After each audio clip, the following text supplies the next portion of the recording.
Richie Owens here from markmeldrum.com with a little video on Goodwill, which is particularly relevant for CFA Level 2 candidates. You'll see it a little bit in Level 1 as well, so it certainly won't harm you if you're in Level 1 and you know what's going on with Goodwill. We're going to pick out some figures from UBS's accounts because they're pretty interesting in terms of what went on with their huge and controversial acquisition of Credit Suisse in June 23. So let's take a look. We have the 2023 annual report here. Let's jump to the interesting bits immediately. We'll start with the income statement. And we can see it's presented for the year ended 31st of December 23 with comparables from 22 and 21. Now, if you're an unsophisticated user and you go straight to net profit or loss, you see 7.4 billion to 7.6 billion to kaboom, 27.8 billion. And you get hugely excited. Obviously, we are sophisticated users. We look up the income statement. And to be fair to UBS, they could not have made the reason more obvious, separated out there with a little note on it. I say a little note, it's a huge note. On it is negative goodwill, 27,748. So that's the first thing to bring out that's relevant for CFA Level 2. We have here a bargain purchase. And we should know the rules on how a bargain purchase is treated. It's the opposite of what we're used to seeing. You would expect when you make a business acquisition to see the fair value of the entity, let's say 1,000, the fair value of identifiable net assets acquired, say 700, and a goodwill figure there of plus 300. That goodwill sits on the balance sheet as an asset, an intangible asset. That is not what we have with a bargain purchase. Instead, what we have is the fair value of identifiable net assets acquired greater than the purchase price, greater than the consideration. And in that case, the standards say, do not put it on the balance sheet as an asset. It isn't. Instead, what we do is immediately take a gain to the income statement. And that's exactly what we've done here. This negative goodwill is that gain, that difference between what was paid and the fair value of identifiable net assets. Now, as I say, we have a fairly large note 2 describing what went on. So let's jump into that and see what we can find that's relevant for the exam. At the top of the note, it just describes what went on with the transaction. I'm presuming you know. If you don't, then Google it. June 23, UBS acquired the struggling Credit Suisse. Pretty much sanctioned by the Swiss government and facilitated by the Swiss government. So this will just tell you what went on and what the consideration was made up of, which I'm not massively excited about. There's the purchase price, which we'll see in a moment. What I'm excited about are the elements of the calculation, and particularly the fair value of identifiable net assets. Because I think we can say something about that definition from these accounts and get some good examples. First of all, when we make an acquisition and we bring in 100% of the acquiree's net assets line by line, we must bring them in at fair value, which means there is a huge exercise in taking the book values from the acquiree and turning them into fair value. Net assets, all identifiable net assets. So I know it says it in the middle, but let's make sure we know that. All identifiable net assets, even those that are not yet recognized in the acquiree's accounts. And finally, identifiable. Identifiable means an asset that you have under contract or a liability under a contractual obligation, or one that can be sold separately from the business. If it can't be sold separately from the business, it is not an identifiable asset. So let's see what Note 2 for UBS has to say. So first up, just a bit of information that they have complied with IFRS rules. It's an international set of standards, which did actually facilitate. That's not the main thrust of what's going on here in this little video, but does mean they had to adjust some of the US GAAP accounting that were in Credit Suisse accounts into IFRS. So a little bit of difference on derivative netting rules and a bit of difference on pension surpluses. IFRS rules are a little bit stricter on whether or not you can recognize a pension surplus. You have to be able to prove that you can get a future benefit from reducing contributions or taking money out. So mildly interesting, but not the point of this video. The point, as I say, think fair value, identifiable net assets. And that's where it kicks off in earnest down here. Remeasurement of assets, liabilities, off-balance sheet arrangements at the acquisition date as part of the purchase price allocation. What does that mean, the PPA? Well, we take the price paid. So we said earlier on it was $3.7 billion.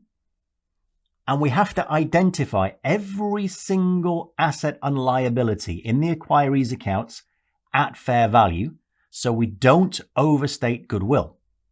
The simple example you always get in a set of notes in the curriculum, they'll say, oh, they have $1 million worth of land at book value in their accounts, but it's actually worth $3 million. Well, if we pay $3 million and that's the only asset they have, all we're doing is buying the land at market value. There is no goodwill. So when they say allocating the purchase price, that's what they're talking about. Trying to identify how much of this purchase price was for assets and liabilities, how much was genuinely goodwill. And that involves going line by line through all of the assets and liabilities and restating to fair value. And we can see there's a lot of it. So financial instruments to begin with, financial assets and liabilities, Credit Suisse, remeasured to fair value. There you go. Resulting in the provisional fair values disclosed below, it's actually over the page, with negative fair value adjustments. Once again, in the curriculum, you're used to seeing, oh, here's land at book value, it's actually worth more. It's the opposite here. They are restating assets down below the value in the accounts. So fair value adjustments, look at this, negative of $14.9 billion, 4.8 on those that are classified fair value so far, 10.1 on those that are at amortized cost. Remember, some financial instruments are at amortized cost in your accounts. So for the existing assets and liabilities, there's a big exercise. Look at this, 14.9 billion of adjustments to get those assets and liabilities to fair value. Okay, that's pretty much what's going on there. Secondly, we have to make sure that all identifiable net assets have been included, even those that are not yet recognized. That's happened in this transaction as well. If we skip another paragraph just on fair value adjustments, get to this paragraph here, adjustments have also been made to other asset and liability categories with new intangible assets of $0.9 billion and additional litigation provisions and contingent liabilities of 5.4. So even assets that were not yet recognized must be recognized as part of the purchase price allocation. If we skip over and actually see what those assets are, interesting disclosures here. Intangible assets included in intangible assets, $0.9 billion for core deposits and customer relationship intangibles. Intangible assets that quite rightly had not been recognized in the acquiree's accounts, in Credit Suisse's accounts. It is not readily measurable. But when you purchase an acquiree, they should be recognized because part of the value you're getting is these intangible assets, or are these intangible assets. So they were not previously recognized. They must be recognized as part of the acquisition. And finally, if we jump back again, this middle part, only identifiable net assets, only net assets that can be sold separately. The classic example that I'm sure you're aware of an asset that is not separable, not identifiable, goodwill. Leads to the easy to remember conclusion that you should not include goodwill when calculating goodwill. And again, we have an example of it right here. If we read on where we left off, furthermore, Credit Suisse Group goodwill has been de-recognized. You do not include the acquiree's goodwill when you're calculating the goodwill on the acquisition. So some good examples of all three aspects of this definition, how they get to the fair value of identifiable net assets. One other thing I think we can just quickly mention, not huge, but it is one of those annoying little add-on bits in the curriculum that always seems to come up in FSA where they say, oh, now let's talk about the differences between US GAAP and IFRS. As I mentioned, this transaction is reported using IFRS. And I just want to highlight this section on contingent liabilities. Included, it says, in provisions and contingent liabilities, $5.4 billion for additional litigation provisions and contingent liabilities, including $1.6 for litigation provisions in addition to what already existed and was previously recorded, and $3.8 billion for certain obligations in respect of litigation, regulatory, similar matters, and so on, so on. Now, that's interesting because there is a difference between IFRS and US GAAP on the recognition of contingent liabilities. Under IFRS, contingent liabilities are recognized if they can be reliably measured, which, given they've come up with values in the audited accounts, they obviously decided they could be. I suspect if this were US GAAP, you wouldn't see as big a figure for those contingent liabilities, because the rule under US GAAP is that they are recognized if it is more likely than not that there would be an outflow associated with those contingent liabilities. So that would be a little bit of difference if you're an analyst and trying to work out what this would look like under US GAAP. Now, finally, let's just look at how they came up with the goodwill figure. Skipping forward a couple of pages in the accounts, we can see a list of, first of all, the purchase price, our consideration, and then all of the assets and all of the liabilities at fair value. Purchase price, $3.7 billion.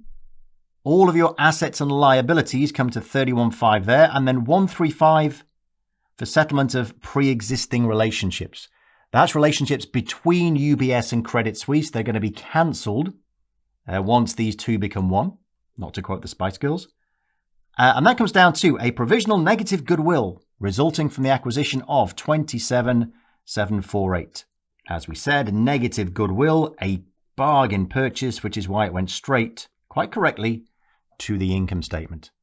Now, before we go, your eyes might also be drawn to the fact that I've just jumped to this revised column. The first column says, as previously stated. When I first looked at this transaction, these are the numbers I was looking at. This first column that gave $28.9 billion of negative goodwill. Since that second quarter set of results was published, until the actual audited accounts came out at the end of the year, there were over $1 billion worth of adjustments. That's about a 4% change in this goodwill calculation. What did it result from? Well, if you pull down this set of accounts, you can have a look at the numbers. It's really just adjustments, further adjustments to fair value calculations. Why did it happen? If we skip back a page, we can see the explanation. They are IFRS 3 measurement period adjustments. What do we mean by that? Well, IFRS 3 actually gives you a 12-month period to revise your fair value estimates after the acquisition has been made, as more information becomes available, as you have more time to do this due diligence. So have they now finally got this figure right? Well, who knows? You are looking here at trying to get the fair value of $30 billion worth of net assets. It's pretty unlikely you're going to get it spot on. And nobody thinks it's going to be spot on. Look at what management say. If we skip to the management report and look at the section on critical accounting estimates and judgments, first one it comes up with. Key areas that involve a high degree of judgment, areas where estimates and assumptions are significant, include the first one up there, the provisional amounts of identifiable assets acquired and liabilities assumed in association with Credit Suisse. And even if we go back to the audit report, which we can see here was carried out by Ernst & Young, if we get past the opinion and the basis of opinion, critical audit matters. Now, if you are level 1, you still got a little bit of audit opinion stuff to know for the level 1 syllabus, so this is entertaining in that respect. But the point I'm making here, critical audit matters are those that are material and are especially challenging, subjective, or complex. Let's look at what comes up. Number 1, the purchase price allocation over Credit Suisse, allocating that cost to the fair value of assets and liabilities. Now, why did I take time to show you a management report and particularly an audit report? Really, it's just to demonstrate why Goodwill is interesting in the CFA Level 2 curriculum. It's all about the A of financial statement analysis. The interesting bits of accounting and those, therefore, that are in Level 2 are those that involve choice or involve judgment. You can see here there is a huge amount of judgment involved in calculating goodwill. Between June and December for UBS, that judgment, the judgment of the fair value of net assets, changed by over $1 billion. So bear that in mind as you're going through your review, as you're covering goodwill, and just have a set of UBS's accounts to hand as you do goodwill exercises, goodwill illustrations and questions. And you'll be able to see just a real life example of fair value adjustments, identifiable net assets right before your very eyes.